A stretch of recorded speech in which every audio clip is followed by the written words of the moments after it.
สวัสดีครับผมนายรัชชานนท์วิทุนัทรหัสนักศึกษา692000285สาขาวิศวกรรมหุ่นยนต์วิดีโอนี้จะมาทำ 2D Sketch ชิ้นที่8ครับ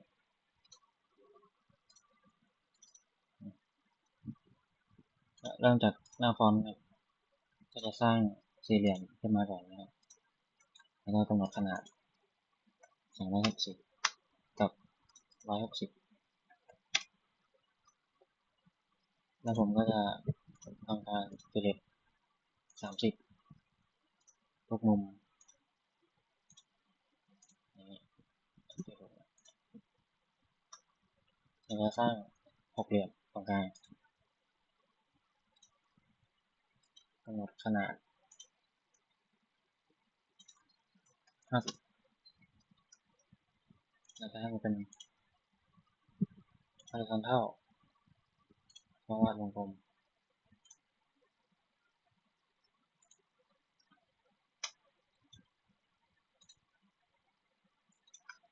จะมี100เส้นผ่านศูนย์กลาง100แล้วก็เราวาด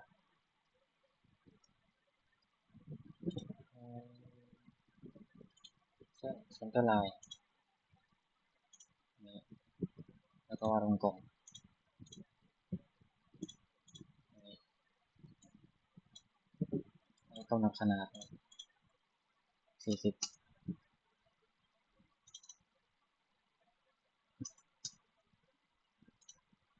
กับ20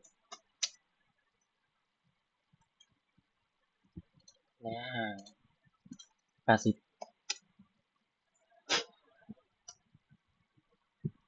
จะทำอีกด้าน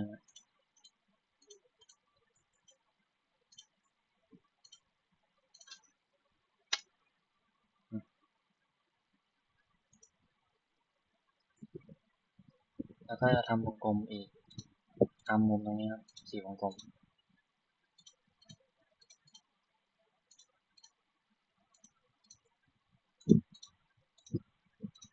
แล้วก็จะกำหนดให้วงข้างในเท่ากันทั้งหมด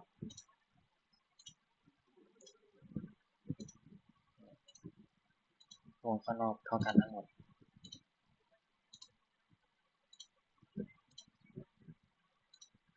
อย่างนี้หลังจากนั้นผมจะสร้างเส้น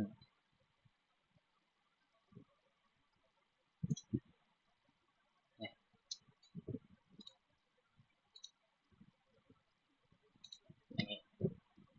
มา2เส้น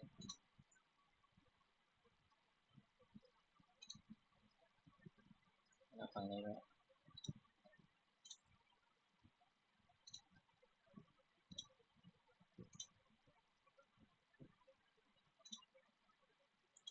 กำหนดขนาดเท่ากับ10แล้วก็10แล้วก็ให้เส้นมันโคลิเนียร์มา2เส้นนี้โอเคหลังจากนั้นจะใช้เป็น T-point arc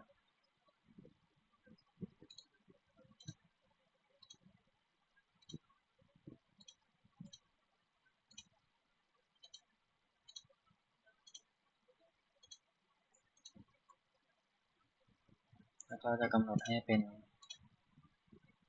tangent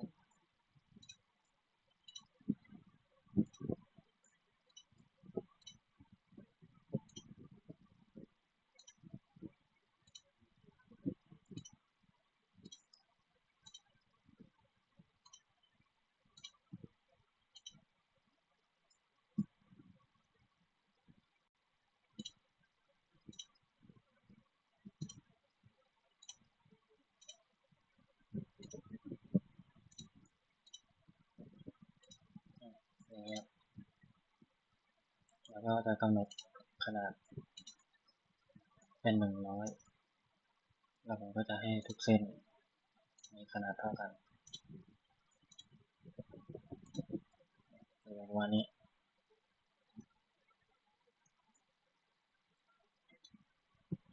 ดังนั้นผมจะใช้ทิ้ง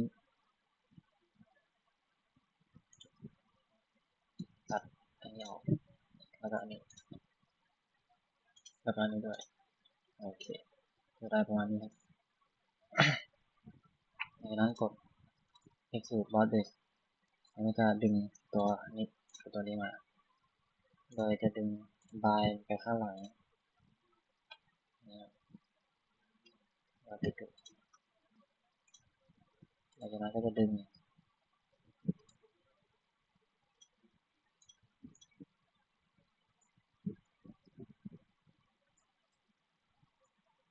ตัวนี้ครับแล้วก็ติด direction to ไปข้างหลังด้วยอย่างนี้แล้วก็ติดถูก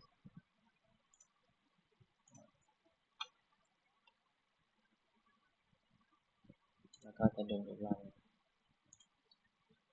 ดึงตัวนี้ปรับเพิ่มเป็น20ดึงไปข้างหลังด้วย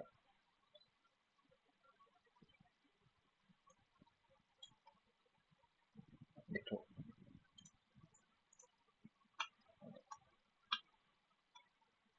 แล้วก็ดึงอีกรอบ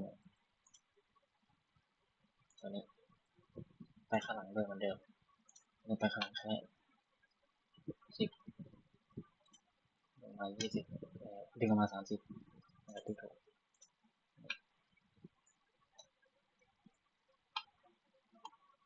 แล้วก็ดึงอันสุดท้ายจะเป็นตัวนี้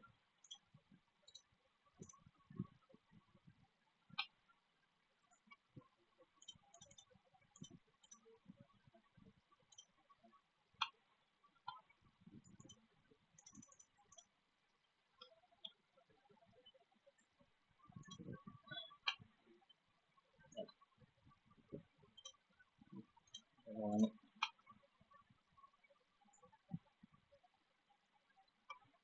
แล้วก็เซฟนะครับ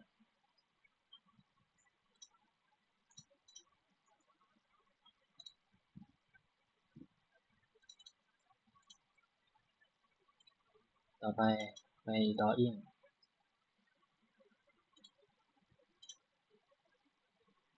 ก็ดึงงานเข้ามา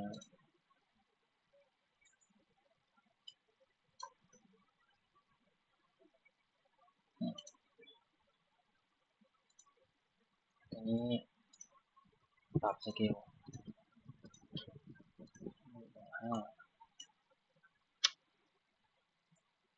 ก็ดึงมา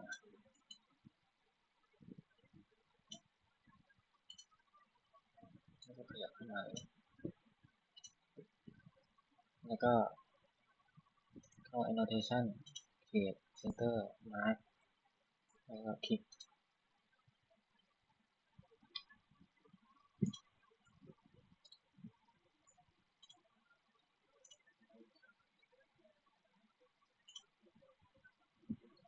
อย่างนี้นะ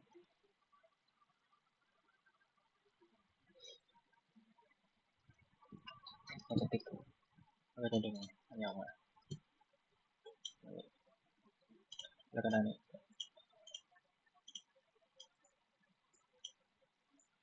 อย่างนี้ก็ดึงตัวนี้ลงมาแล้วก็ดึงขึ้นมา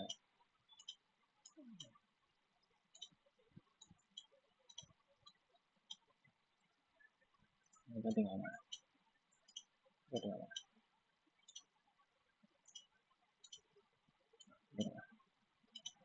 ดึงออกมาแล้วเป็นประมาณนี้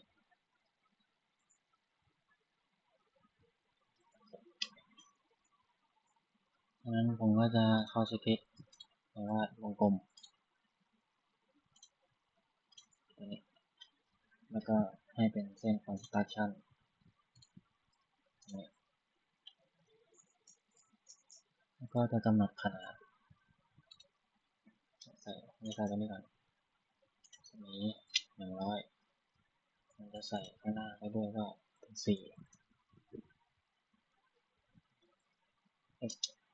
อันนี้แล้วก็จะเปลี่ยนให้มันเป็นอย่างนี้จะไม่เกินพื้นที่อันนี้ที่ถูกแล้วก็จะกำหนดขนาดวงกลมใหญ่อันนี้ แล้วก็รัศมีตรงนี้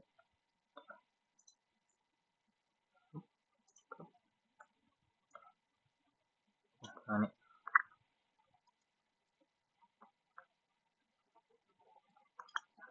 ตรงนี้ก็ใส่เป็น 2x ตรงนี้ก็จะใส่เป็น 2x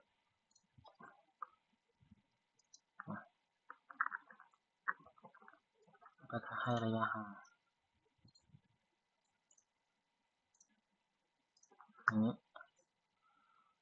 แล้วก็จะให้ขนาดตัวนี้มี 4 ตัวมันจะใส่เป็นคูณ 4มี 4 ตัว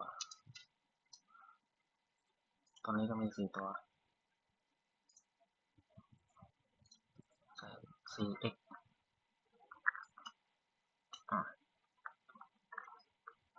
แล้วก็ตรงมุมนี้มี 4 ตัว 4x เหมือนกันผมจะให้ขนาดตัวนี้กับตัวนี้ห่างกัน 30แล้วก็ระหว่างตัวนี้กับตัวนี้ห่างกัน 20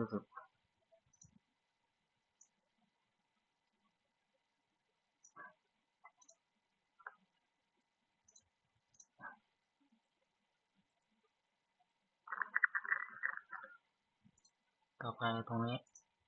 ถึงตัวนี้เป็น80ฝั่งนี้ก็เหมือนกันนะ30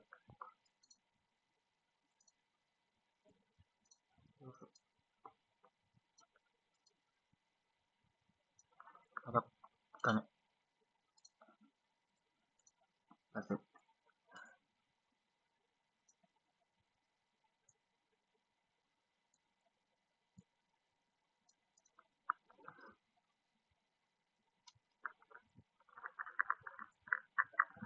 ก็อีกแนวนี้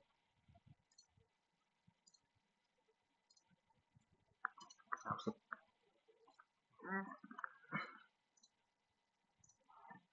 อันนี้50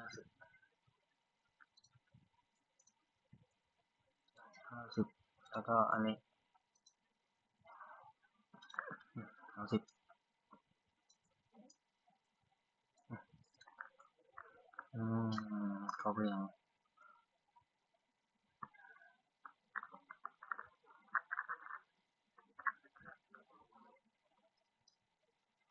โอเคครบแล้วต่อไปก็จะเป็น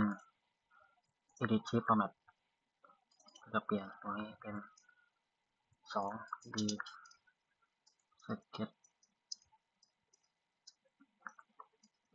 ex 08